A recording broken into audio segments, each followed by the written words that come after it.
capítulo 7, seção 6, da vigilância à paz. Embora só possas amar a filiação como um só, podes percebê-la fragmentada. É impossível, porém, ver alguma coisa em uma parte dela que não atribuas ao todo. É por isso que o ataque nunca é restrito e é por isso que se tem que abandoná-lo inteiramente. Se não o abandonas inteiramente, não o abandonas em absoluto. Medo e amor fazem ou criam, dependendo de quem os procria ou inspira, o ego ou o Espírito Santo. Mas irão voltar à mente daquele que pensa e afetarão sua percepção total. Isso inclui o seu conceito de Deus, das criações divinas e das suas próprias. Não apreciará nenhum deles se os considerar com medo. Apreciará a todos eles se os considerar com amor. A mente que aceita o ataque não pode amar. Isso é assim porque ela acredita que pode destruir o amor e, portanto, não compreende o que é o amor. Se não compreende o que é o amor, não pode se perceber amorosa.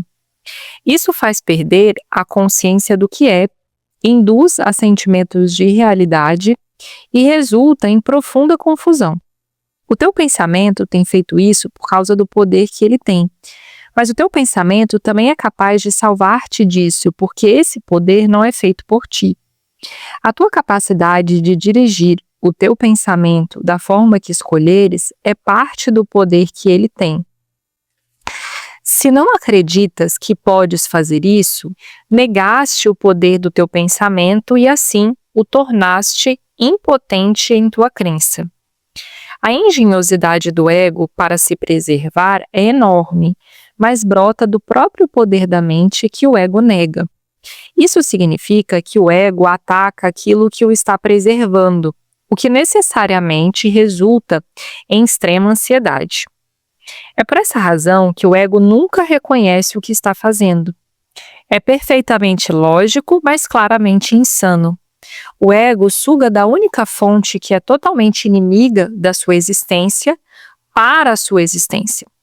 Com medo de perceber o poder dessa fonte, é forçado a depreciá-lo. Isso ameaça a sua própria existência, um estado que acha intolerável. Permanecendo lógico, mas ainda insano, o ego resolve esse dilema completamente insano de uma maneira completamente insana. Ele não percebe a própria existência como ameaçada, projetando a ameaça sobre ti e percebendo que tu és como não existente.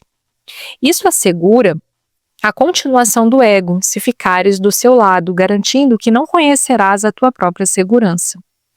O ego não pode se dar ao luxo de conhecer coisa alguma. O conhecimento é total e o ego não acredita em totalidade. Essa descrença é a sua origem e, apesar do ego não te amar, ele é fiel aos próprios antecedentes, gerando como foi gerado. A mente sempre reproduz do modo como foi produzida. Produzido pelo medo, o ego reproduz o medo. Essa é a aliança do ego e essa aliança faz com que ele seja traiçoeiro para com o amor, porque tu és amor. O amor é o teu poder, que o ego tem que negar. Ele também tem que negar tudo o que esse poder te dá, porque ele te dá tudo. Ninguém que tenha tudo quer o ego. Seu próprio autor, então, não o quer. A rejeição é, portanto, a única decisão que o ego poderia encontrar se a mente que o fez conhecesse a si mesma. E se ela reconhecesse qualquer parte da filiação, conheceria a si mesma. O ego, portanto, se opõe a toda apreciação, a todo reconhecimento, a toda percepção sã e a todo conhecimento. Percebe a ameaça dessas coisas como total, porque sente que todos os compromissos que a mente faz são totais. Forçado então a se desprender de ti, está disposto a se ligar a qualquer outra coisa. Mas não há nenhuma outra coisa. A mente pode, no entanto, inventar ilusões e, se o fizer, vai acreditar nelas, porque é assim que as fez. O Espírito Santo desfaz ilusões sem atacá-las, porque não pode absolutamente percebê-las. Portanto, elas não existem para ele. Ele resolve o conflito aparente que elas engendram, percebendo o conflito como sem significado. Eu já disse que o Espírito Santo percebe o conflito exatamente como é, e ele é sem significado.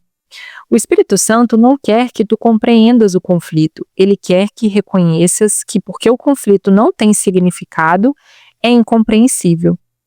Como eu já disse, a compreensão traz apreciação e a apreciação traz amor.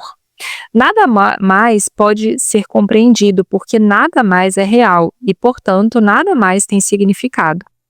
Se mantiveres em mente o que o Espírito Santo te oferece, não pode ser vigilante a favor de coisa alguma, a não ser de Deus e do seu reino. A única razão pela qual podes achar isso difícil de aceitar é que podes ainda pensar que existe algo mais. A crença não requer vigilância a não ser que seja conflitada. Se é, existem componentes conflitantes dentro dela que conduziram a um estado de guerra. E a vigilância, então, veio a ser essencial. A vigilância não tem lugar na paz. Ela é necessária contra crenças que não são verdadeiras e nunca o Espírito Santo teria apelado para isso se não tivesses acreditado no que não é verdadeiro. Quando acreditas em alguma coisa, fazes com que seja verdadeiro para ti. Quando acreditas no que Deus não conhece, o teu pensamento parece contradizer o seu, e isso faz com que pareça que o estás atacando. Quando acreditas em alguma coisa, fazes com que seja verdadeira para ti. Quando acreditas no que Deus não conhece, o teu pensamento parece contradizer o seu, e isso faz com que pareça que o estás atacando. Enfatizei repetidamente que o ego acredita que pode atacar a Deus e tenta persuadir-te de que é isso que tens feito. Se a mente não pode atacar, o ego parte de maneira perfeitamente lógica para acreditar que tens que ser um corpo. Por não ver-te como és, ele pode se ver como quer ser. Ciente da própria fraqueza, o ego quer a tua aliança, mas não como tu realmente és. O ego, portanto, quer engajar a tua mente no seu próprio sistema delusório, pois de outro modo a luz da tua compreensão o dissiparia. Ele não quer nenhuma parte da verdade, porque o ego em si mesmo não é verdadeiro. Se a verdade é total, o não verdadeiro não pode existir. O compromisso com uma coisa ou outra tem que ser total. Elas não podem coexistir na tua mente sem dividi-la. Se não podem coexistir em paz, e se tu queres a paz, tem que desistir da ideia de conflito inteiramente e para todo sempre. Isso requer vigilância, só enquanto tu não reconheces o que é verdadeiro. Enquanto acreditas que dois sistemas de pensamento totalmente contraditórios compartilham a verdade, a tua necessidade de vigilância é evidente. A tua mente está dividindo a própria aliança entre dois reinos e tu não estás totalmente comprometido com nenhum dos dois. A tua identificação com o reino está totalmente fora de qualquer questionamento, a não ser para ti, quando estás pensando de forma insana. O que tu és não é estabelecido pela tua percepção e não é influenciado por ela em nada. Os problemas percebidos na identificação em qualquer nível não são problemas de fato, são problemas de compreensão, já que a sua presença implica em que acreditas que o que tu és cabe a ti decidir. O ego acredita totalmente nisso, estando inteiramente comprometido com isso. Isso não é verdadeiro. Portanto, o ego está totalmente comprometido com a inverdade, percebendo em total contradição com o Espírito Santo e com o conhecimento de Deus. Tu só pode ser percebido significativamente pelo Espírito Santo, porque o que tu és é o conhecimento de Deus. Qualquer crença que aceites a parte disso vai obscurecer a voz de Deus em ti e, portanto, obscurecerá Deus para ti. A não ser que percebas a sua criação verdadeiramente, não podes conhecer o Criador, pois Deus e a sua criação não são separados. A unicidade do Criador e da criação é a tua integridade. a tua sanidade e o teu poder sem limites. Esse poder sem limites é a dádiva de Deus para ti, porque Ele é o que tu és. Se dissocias dele atualmente, estás percebendo a mais poderosa força do universo como se ela fosse fraca, porque não acreditas que és parte dela. Percebida sem a tua parte nela, a criação de Deus é vista como se fosse fraca, e aqueles que se veem enfraquecidos, de fato, atacam. No entanto, o ataque tem que ser cego, porque nada há que atacar. Portanto, eles inventam imagens, percebem-nas como indignas e as atacam por sua indignidade. Isso é tudo o que é o mundo do ego. Nada. Ele não tem significado, não existe. Não tentes compreendê-lo, porque se o fizeres, estás acreditando que ele pode ser compreendido e é, portanto, capaz de ser apreciado e amado. Isso justificaria sua existência, a qual não pode ser justificada. Tu não podes fazer com que o que é sem significado seja significativo. Isso só pode ser uma tentativa insana. Permitir a entrada da insanidade em tua mente significa que não julgaste a sanidade como algo totalmente desejável. Se queres alguma outra coisa, vais fazer alguma outra coisa, mas pelo fato de ser outra coisa, ela vai atacar o teu sistema de pensamento e dividir a tua aliança.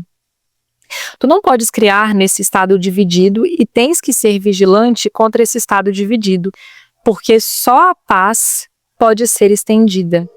A tua mente dividida está bloqueando a extensão do reino, e a tua extensão é a tua alegria. Se não estendes o reino, não estás pensando com o teu Criador, nem criando como ele criou. Nesse estado deprimente, o Espírito Santo te lembra, com gentileza, de que estás triste, porque não estás realizando a tua função enquanto co-criador com Deus, e estás, por conseguinte, privando a ti mesmo da alegria. Essa não é uma escolha de Deus, mas tua. Se a tua mente pudesse estar em desacordo com a de Deus, estarias tendo uma vontade sem significado. Entretanto, porque a vontade de Deus é imutável, nenhum conflito de vontade é possível. Esse é o ensinamento perfeitamente consistente do Espírito Santo. A criação e não a separação é a tua vontade, porque é a de Deus e nada que se opõe a isso significa coisa alguma. Sendo essa uma realização perfeita, a filiação só pode realizar com perfeição, estendendo a alegria na qual foi criada e identificando-se tanto com o seu Criador como com suas criações, com o conhecimento de que são um só.